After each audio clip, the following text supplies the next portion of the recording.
Alright, so the last video I talked about, I introduced Snowdrop, and I mentioned that we were planning on getting a Jersey cow to be a surrogate mother for her, and hoping that went well. I kind of hope this goes through. It's kind of windy out today, but we'll have to see. Anywho, so I am following up on that because we did get a Jersey cow. Gonna walk through here. She's right in front of me. I'm just getting as close to her as I possibly can. Here she is. Now, for those that don't know, like I mentioned before, Jersey cows are milk cows. And as milk cows, they don't gain a lot of weight like beef cattle will do. Even by her standards, she is skinny. I've seen fatter Jersey cows, and I'm walking to lead her to the feed tank. I got a bucket of feed right here. So, my dad bought her at the, I guess at the sale barn, and she was cheap compared to the other Jersey cows. She was $300, and the others were like $600 to $900. I also had pears in there. My animals like pears. I'm trying to get her used to them. Or trying to let her get the taste of them and stuff. Anyway, but she's kind of thin.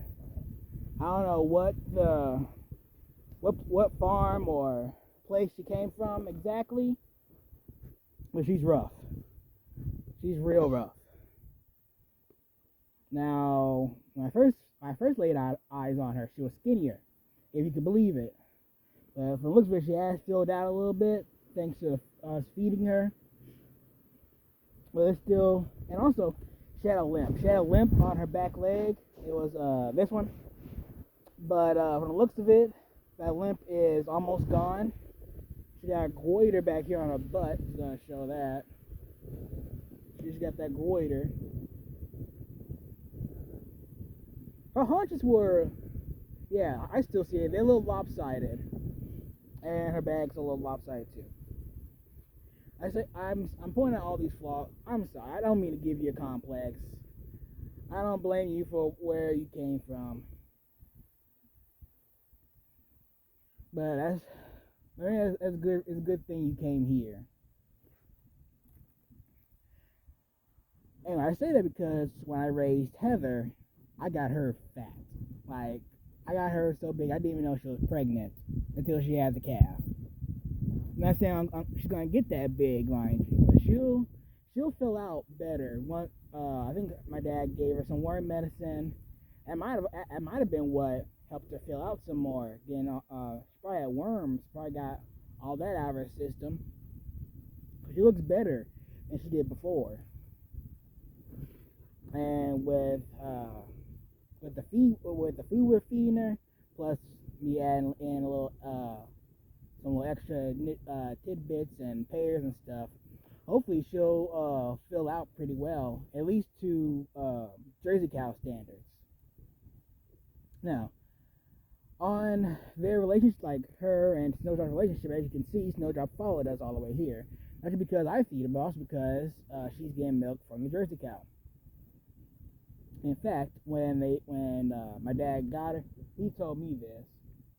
But when he put the Jersey cow in the trailer with Snowdrop latched right on actually. So that was actually some good.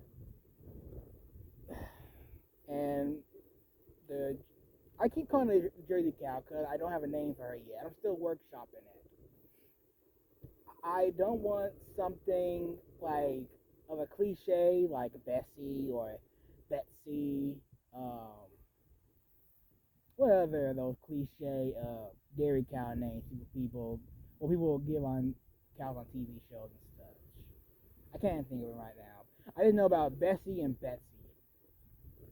Or do they say Betsy? Might just be Bessie. Bessie's one of the main ones I hear off dairy cows. So I want to do something different. I can't think of one. Well, I thought of some, but I can't pinpoint one. I thought about Ma, since she's gonna be like a mother to possibly several other calves, or a foster mother at least, to any other orphan cows we may have or may buy or bring here. But even that is a bit of a cliche, even though it's not exactly a cow cliche, kind of a country cliche.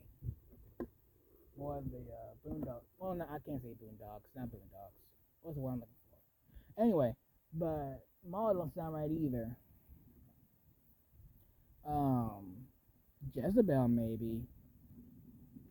Maybe Jezebel. Jersey Jezebel. I don't know. Or I had another one. It was on the tip of my tongue. I can't think of it at the moment. What was I thinking of? Oh, maybe Bluebell. Although I think that would be a better name for I think it's Holsteins. I think the Holsteins are the ones that are black and white. I think. I need to look that up. Yeah, I think Bluebell would be better for those black and white dairy cows. I don't know, maybe Jezebel will work. I'll think on it. I'll probably have the name down when I make another video of these two. But since we're talking about getting off of possibly Jezebel, let's talk about Snowdrop. Snowdrop is doing well. As you can see, she hasn't lost a pound. She's still growing thanks to her new foster mom. She's getting plenty of milk from the looks of it. I say that without pointing the camera to her. She's getting plenty of milk, so that's good. And we're making sure that she's well fed as well, and she's getting that way. Although we never had a dairy cow here, so it'll be a very unique experience, I would say. Because usually we have animals that just get fat, that they get wide, you can tell they've been well fed. But like how I took care of the poodles, I learned that they're surprisingly very thin under all that fur. Once I sheared them and stuff, the first time at least, I didn't realize that. I didn't realize how thin or how small of a frame poodles had. I thought that there was something wrong, but it turns out that's just how they are. So I'm not fully expecting her to be as big as a Angus cow in width, at least. Cause I know Angus cows, the beef cattle, they get big. That's all we got really is beef cattle. Well, we got one Longhorn out there, although that's more lean beef, if I'm remembering right. We got one true Longhorn, and then one that with Longhorns. I think she has Longhorn in her, but she's not. She's mixed with something else because she's big. But anyway, like I said, I'm not expecting her to be as big as a beef cattle, but hopefully she gets to a very healthy weight. Hopefully we can do something about the smell. I didn't point this out with all the other flaws, but if you can tell, she has patches of fur missing, and she smells like roadkill. Well, she smells like a dead cow at least. It makes me question where she came from. But I don't want to do any research. I don't want to dive too deep in that. There's no telling what I might find. What matters is she's here. She found herself a permanent home, and she's in good hands now. And soon, once I get stuff fixed up and everything, she'll be joining the herd. And maybe I'll get Heather over in here too for her to meet. Maybe I will go with Jezebel. I might. Now I keep saying it. It sounds alright. Anyway, but maybe Heather will like having another cow to hang out with. Well, two other cows to hang out with. counting Snowdrop. But we'll see. I think that's about it, really. Just watch her eat it some more. I think of something.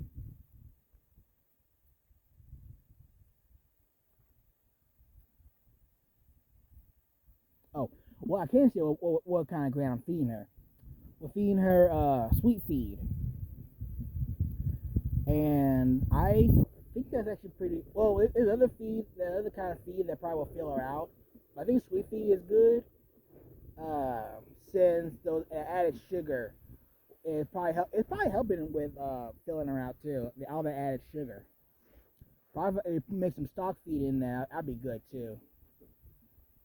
For those that aren't farmers that don't have no clue what I'm saying, it's hard to explain all this stuff. You'd have to go to animal science to know about the different kinds of grain and everything. But basically, just as you look on the packages or the labeling of your dog or cat food, there are different kinds of grain for cows and everything. I'm pretty sure everybody should know that. So I'm probably just wasting my breath on that. But yeah, the sweet feed for her, it should be good. I know it's good for female goats, not male goats. If you give too much of the sweet feed to male goats, they will get kidney stones. I don't think I mentioned that before, but we used to raise goats. That's why I got into goats. We used to raise them to show at the 4-H. It's a kind of an off-topic story, but I'm going to tell it anyway. And one time we had 2 females and a wether. A wether is a male goat who got snipped, basically. And we fed them sugar feed and we fed them sweet feed. Now we used to just selling females. We never had a male to sell. Sell. We're used to showing females. I said sell twice, I'm pretty sure. We used to sell it. I was trying to say it again. We're used to showing females. This is our first time trying to show a male. And so we didn't know anything about not feeding them too much sweet feed. But we kept on feeding them sweet feed. That was always fed them besides the sugar feed. Anyway, we noticed that the wether, the male, was not looking so good. His stomach was kind of bloated. He was lethargic. He looked like he was trying to force something out.